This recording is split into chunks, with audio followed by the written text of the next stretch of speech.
Hey everybody, this is Rustin, a.k.a. Quasi Mojo. And this is Wes Derby. And today we have a very special guest tune in and talk to us. We've got Keith Nelson from Buckcherry. How cool is that? How are you doing, my friend? I'm good, man. What's going on?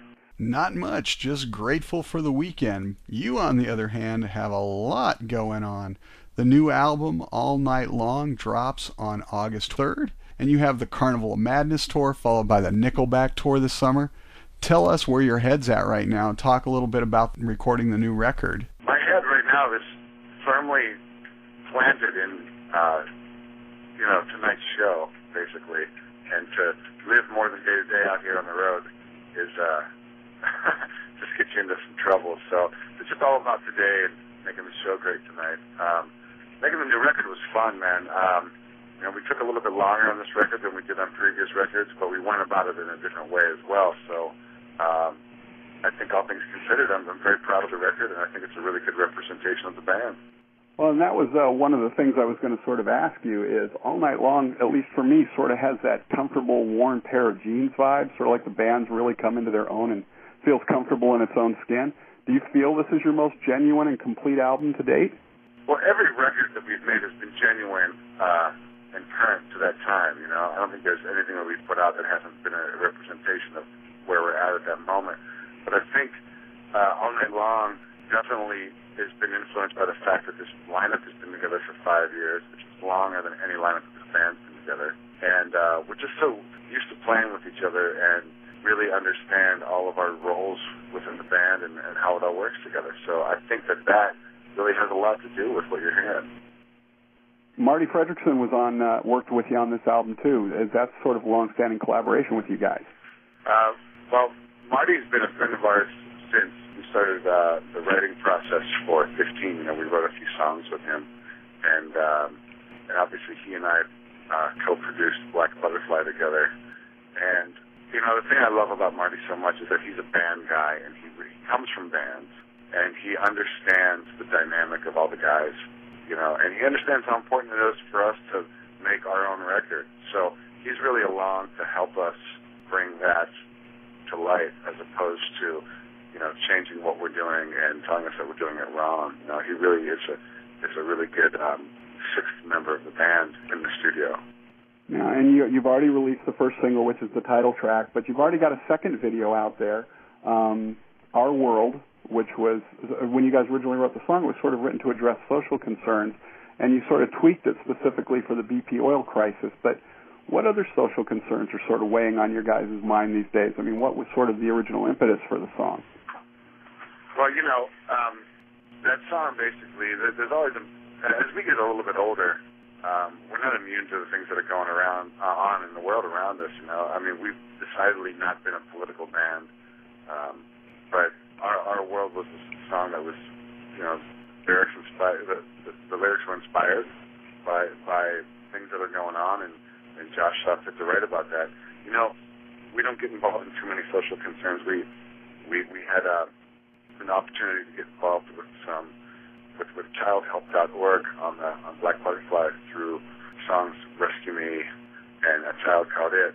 And after we had finished this record, and we had Our World, then that whole oil thing started to happen, and it was just a really good opportunity for us to try to have a positive impact on a really negative situation. So we got together with iTunes and did an exclusive and allowed that song to be downloaded, and the proceeds go to actually helping the people that have been victimized down there.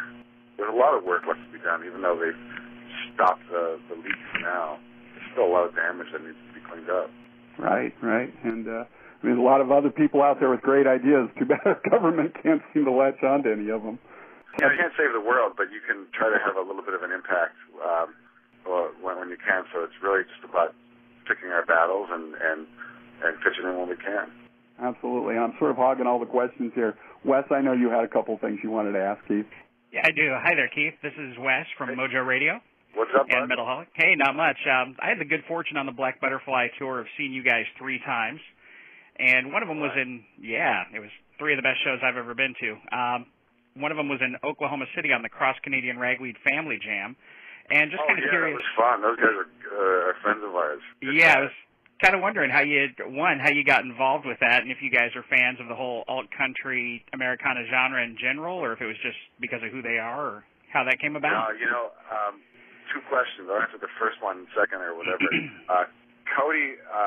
Cody and I have met through a mutual friend, and we had a mutual admiration of each other. So we met a few years back, and we stay in loose touch. He's a great guy, talented songwriter, great singer. Love that band.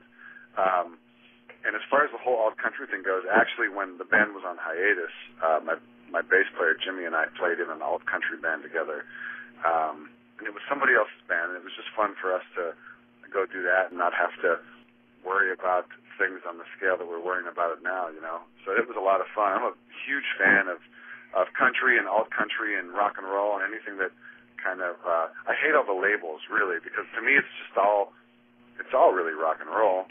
So alt country just has a little bit more of a twang to it, but I love Drive By Truckers and Blackberry Smoke, and there's so many bands that I dig. Wilco. Absolutely. Anything Jeff Tweedy does is awesome. Definitely agree there. Yeah, there's nothing like seeing you guys follow Leanne Womack. I don't think many people are ever going to get to see something like that again. But I love some shows with Steve Earle. I'm a huge Steve Earle fan from way back. Right. So that'll be good to see. It's all good. It all works. Right on. I definitely agree with you there. Kind of along those same lines, in addition to Carnival of Madness and the Nickelback tour, you guys looks like are going out on the road with Alice Cooper and Aerosmith. How does it feel to know that the artists you probably grew up listening to are fans enough of yours to want to take you out on the road? And do you still kind of get a kick out of playing with those artists that you grew up on? I mean, absolutely. It feels good to know that they're recognizing that we're the next generation of what they continued, So it feels good to know that we're following in the footsteps of those guys. We've gotten the opportunity to actually become friendly with the guys in Aerosmith and Alice, and there's so much. It's so cool that they respect what we're doing and they appreciate it. So I don't think that we're on the level that they are yet. I mean, those guys are legends, but who knows? Maybe 15, 20 years down the road, we'll be in the same position as them. But I got to say, all the bands that we've admired, that we've had a chance to play with, whether it be Motley Crue, Aerosmith, Kiss, AC/DC, Alice, they've always been very gracious to us, and they're very welcoming, very accommodating. It's really cool. Well, that's awesome, and I assume there will be probably a Buckcherry headlining tour before all the touring behind this record's done. Yeah, we're headlining a lot of shows right now. We're doing a lot of festivals and radio shows and fairs and all kinds of stuff. Pretty much anywhere they got electricity, we're showing up and playing. Headlining is nice. It's also nice to be a support band and go out there and have to work, harder and get treated with a little bit less respect. But it's inspiring. The one thing I did notice when I saw you all three times that I thought was rather interesting, when you've got 4 or 5 records out, it's hard to, I imagine, decide what goes in the set list, what doesn't go in the set list.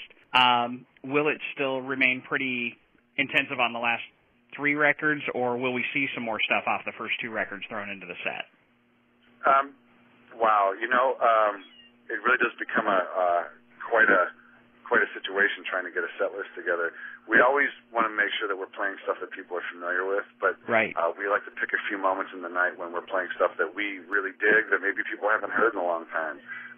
There's songs off of our Time Bomb record that I just absolutely love to play live, and we squeeze them in. So we've got 5 or 6 songs that make it into every show, and then we kind of rotate a bunch of other songs in and out. So it really keeps it fresh for us, and if you've seen multiple shows, and you get to hear some fresh stuff too.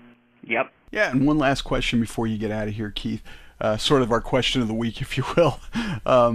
With Ronnie James Dio passing, there's a lot of tribute stuff going on. I know you guys are fans. If you guys were to cover a Ronnie James Dio tune, what do you think it might be?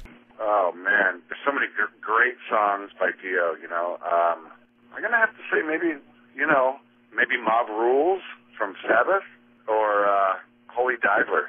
I don't think you can go wrong with either of those choices. Keith Nelson of Buckcherry, everybody. Keith, thanks so much for taking the time to talk with us here at Mojo and Metalholic, and we look forward to seeing you out there on the road. Thanks, buddy. See you guys later. Thanks a lot. Hoping to see you this time around. Right on. Bye.